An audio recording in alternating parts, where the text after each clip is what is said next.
Niv Mizzet Parun versus Heliod, God of the Sun. And of course we have no lands in hand, so we will mulligan that. Okay, Arcane Denial, cantrips at least. We'll keep that, and we also have Chromatic Lantern, but we want to get into more lands, so we'll put Mission Briefing on the bottom. Get into our island, and then perhaps Arcane Denial, whatever comes down on turn 2. Yeah, I don't know. We'll see what happens. If we can get into a red land, then we can at least hold up a Braid as well as Arcane Denial. It gives us more options.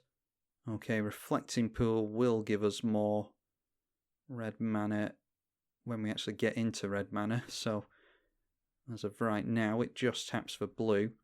Reflecting Pool, add 1 mana of any type a land you control could produce. Don't think we're going to counter anything on this turn, but we'll see what our opponent does. Oh, Luminarch Ascension. I don't actually know. Yeah, I think I don't want to play around a Luminarch Ascension because our opponent might actually get that off this game, especially if we're struggling on mana. Or not. I mean, surely your entire hand isn't focused around getting out Luminarch Ascension, and we weren't getting into red mana.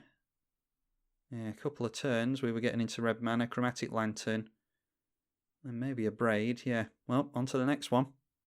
Alright, a rematch, and hopefully our opponent doesn't scoop too early this time. Niv Mizzet Parun, and we're up against Heliod, God of the Sun again. We'll keep this. We can get down. Do we want Search for Azcanta or Jace Vryn's Prodigy? I think I would prefer Search for Azcanta before Jace. Yeah, so we'll get down the tapped Steam Vents and throw it back over to our opponent. Heliod, God of the Sun, is an indestructible 5/6 for 4 mana in mono white.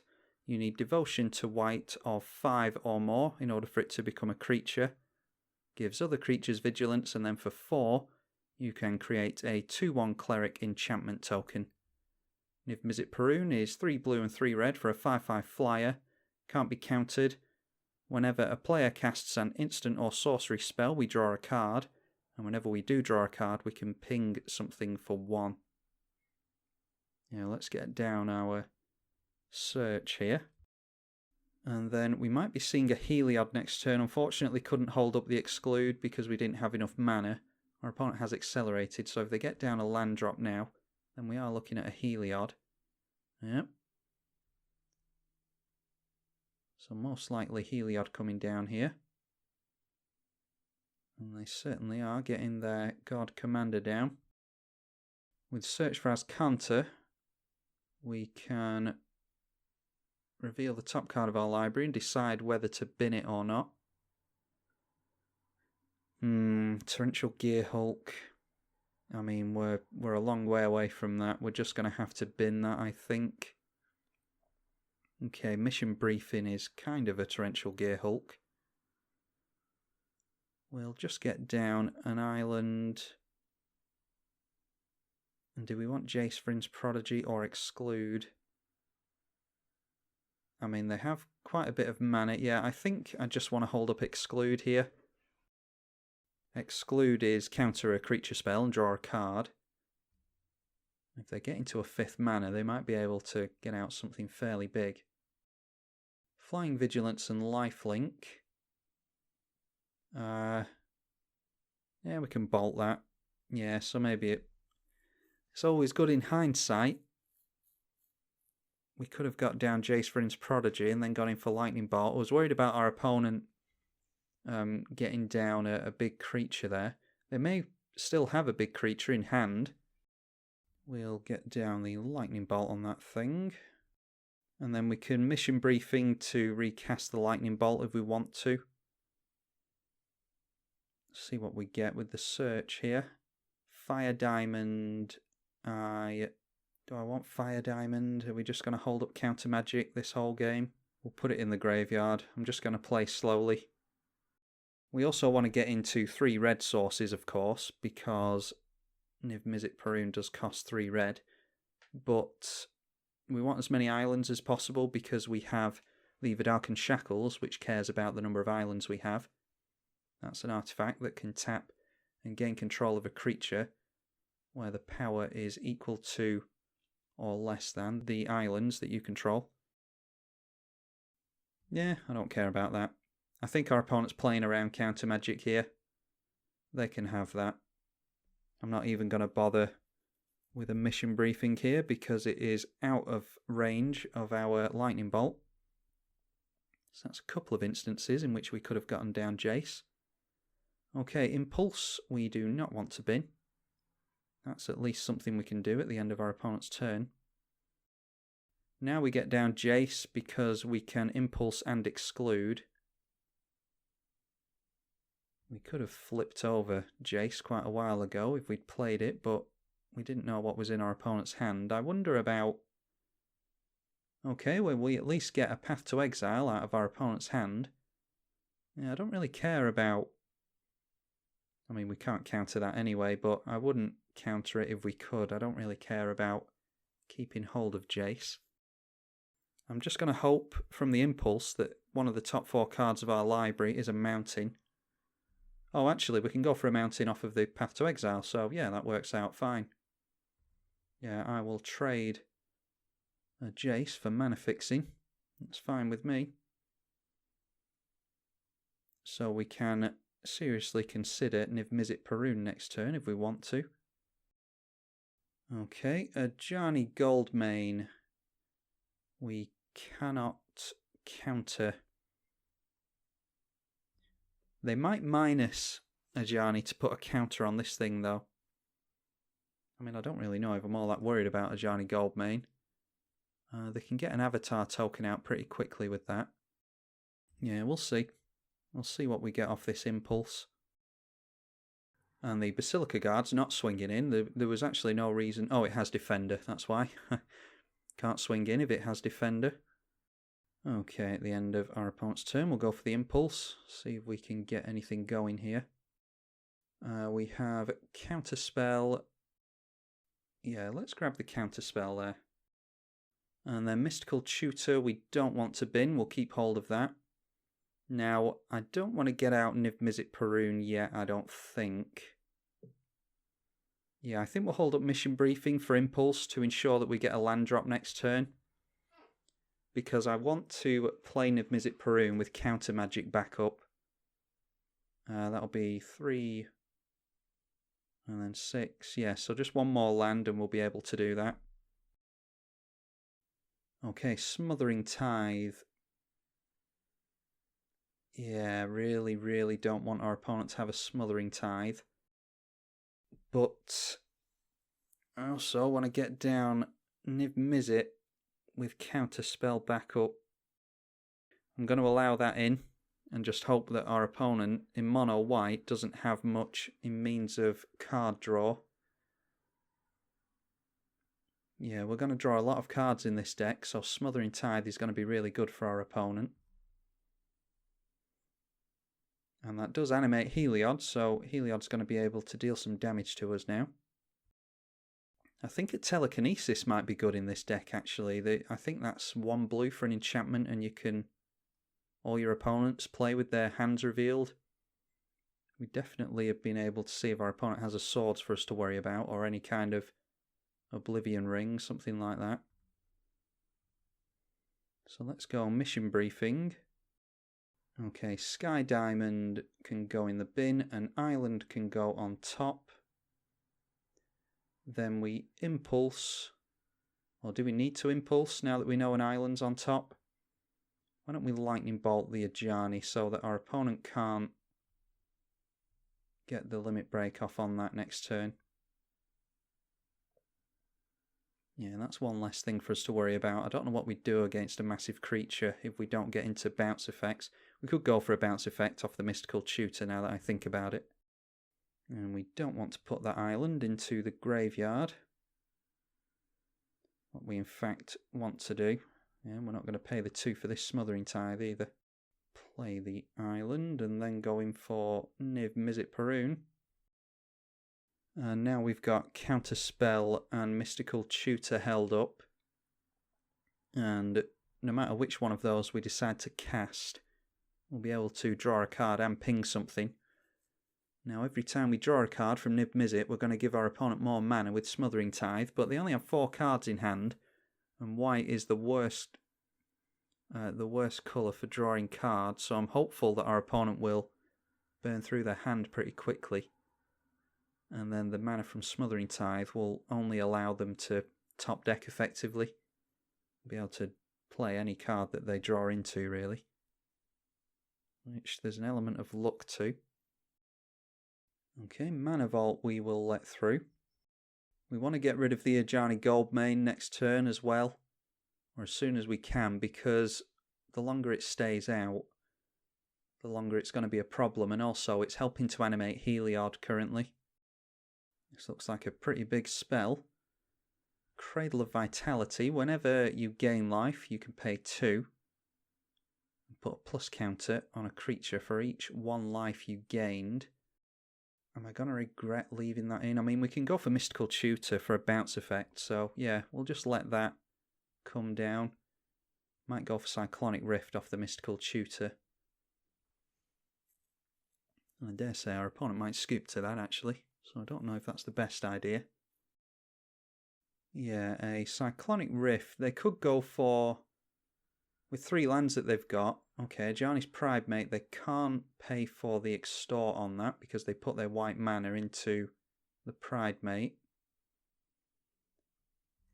Yeah, if we Cyclonic Rift, I'm just trying to see if our opponent's going to scoop to that. They could go for Mana Vault, tap the Mana Vault to get down Mind Stone, and then with the 2 mana from the rocks and 2 lands, they could get Heliod back down. Okay, so Ajani's Pridemate is going to get a counter here. Cradle of Vitality they don't have the mana for. And certainly not going to block the Heliod here. We'll be up to 10 points of commander damage. Something we definitely need to keep track of, especially if they can put a plus counter on Heliod. That means that we'll only be able to take 2 more hits. Now then we'll go in for Mystical Tutor. That'll draw us a card. Quite hopeful for a land here actually, because if we get a land... Oh, Mana Drain might actually... Yeah, well we had Counterspell anyway, so I don't know how useful Mana Drain is to us. We'll just go at our opponent with that, because there's no point doing it to a creature. And I don't think you can always no to the Smothering Tithe. Our opponent might just scoop to seeing that we've gone for Cyclonic Rift. We'll say no there. And actually, yeah, we will transform that because I do want the extra mana. That way we've got 3, 5, 6, 7, 8, 9, which means we can hold up counter magic with the Cyclonic Rift played. We'll go after our opponent's face again. That's more mana for our opponent. That makes it less likely that they will scoop. I'll do it on their turn to give them chance to tap down that mana for something. But the Cyclonic Rift will get rid of the treasure tokens as well, won't it? So, yeah, I don't really know if it makes much of a difference. Go after our opponent here, not worried about Ajani. Our opponent's between a rock and a hard place here. They're struggling on mana. And if we rift them, they can recover a little bit. I mean, they'll be able to get down Mana Vault and the rock, and then a 4-drop, maybe Smothering Tithe or Heliod. But we have counter magic in hand, so don't really know if our opponent's going to be able to do a whole lot about this. I think the absolute worst thing we can do is wait for our opponent's end step and then Cyclonic Rift, because then they lose a turn effectively. They'll have to replay everything next turn. But they've used their treasure tokens. And there's Gilded Lotus. We'll let them do as much as they can now. And they are now tapped out. They're going for Ajani Steadfast. And they can put plus counters on things. This seems to be some kind of life gain plus counter theme. And then gain 2 life. I think we're going to have to Rift in response to this. So we'll see how much damage is coming across. Okay, that is +1. So that means we can only take 1 more hit from Heliod. I think that's pretty risky to take a hit here, where I am just going to Rift and allow our opponent to rebuild a little bit this turn. And we draw a card and ping our opponent again. They will get a Smothering Tithe treasure token, but that will be blown away with the Cyclonic Rift. Our opponent's straight down to 3 lands. Oh, and actually they can't rebuild, can they? Because they tapped out their mana, yeah, so that was certainly the right play to make. Props to our opponent if they play this out, because they're in some dire straits here. They're in a difficult position.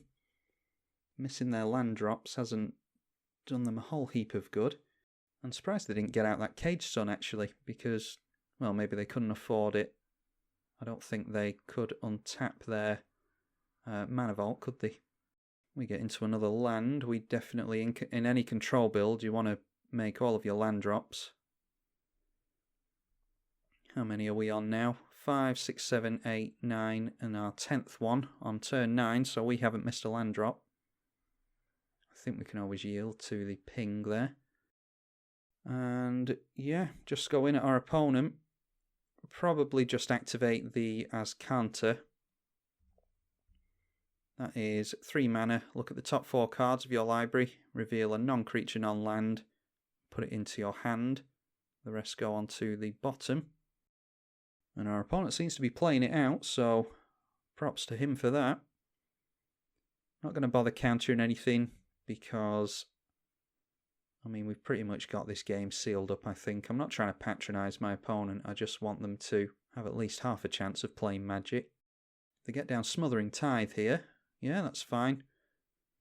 We'll let them have that, and they can rebuild a little bit when we draw cards.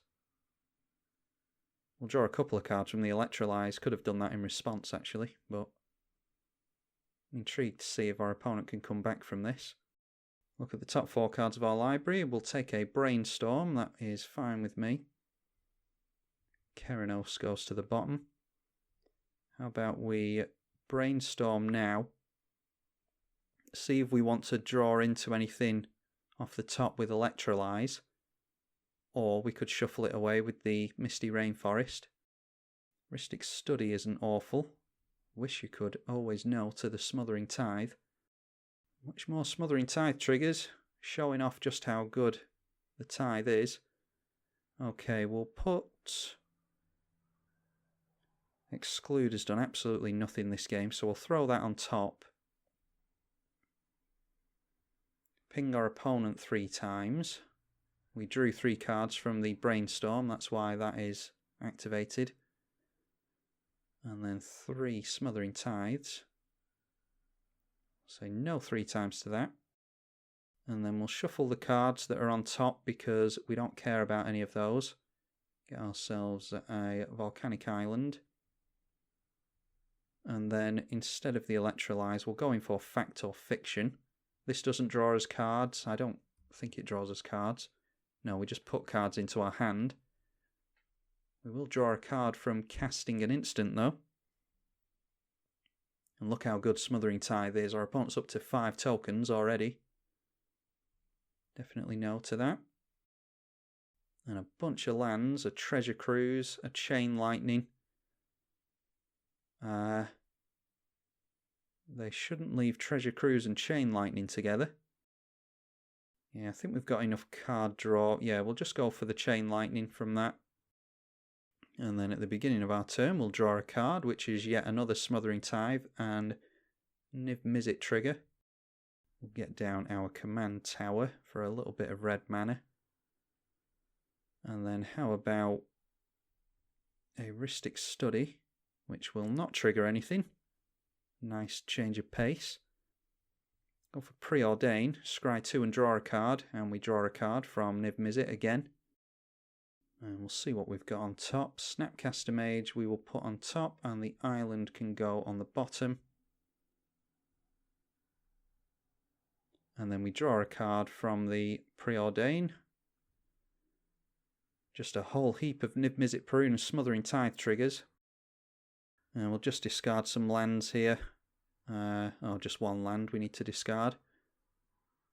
So, much like last time, we can hold up as counter. We've got Snapcaster Mage, Electrolyze, Counter Magic. Not really too worried about. Our opponent might be able to do something that's uncounterable.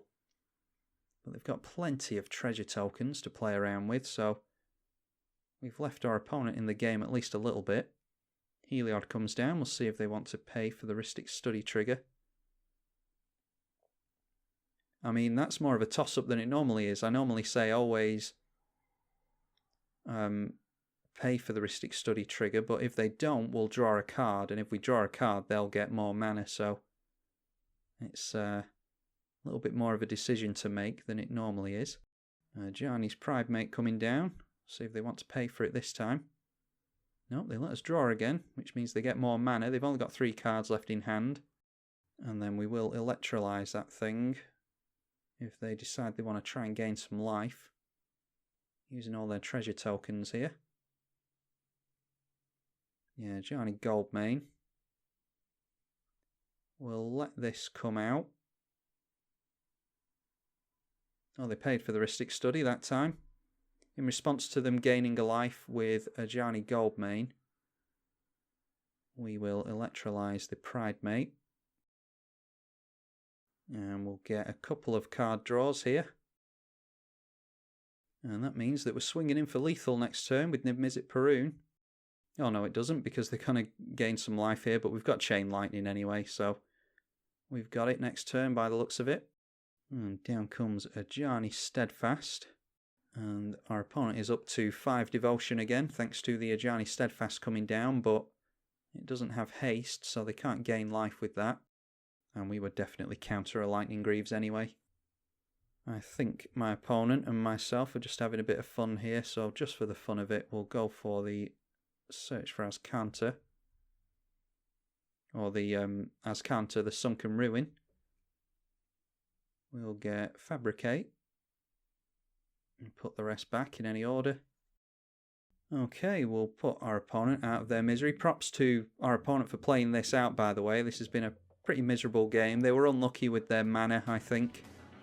We haven't missed a land drop, and we've got plenty of card draw. So our opponent's been a great sport here by playing this out. We'll just go for the Chain Lightning to finish them off. Actually, it'll be Niv Mizzet Parun's ping damage that finishes them off. And yeah, that says a lot about our opponent. Not only did they play it out, but they took the damage there as well. We'll say good game to our opponent. Yeah, a little bit of an exhibition match really. Heliod was missing land drops, pretty unlucky with the mana, and we didn't miss a single land drop. And then the fact that we were playing control just made it more difficult for them, but got to show how good Smothering Tithe is for any of you that haven't seen that card yet. It is a really, really good card from the new Ravnica set, so you must play with that if you get half a chance. Arguably goes in any white deck. It is really, really good, especially in multiplayer. Anyway, I'm tribalkai on the EDH channel. Hope you enjoyed that one, and I'll see you all next time.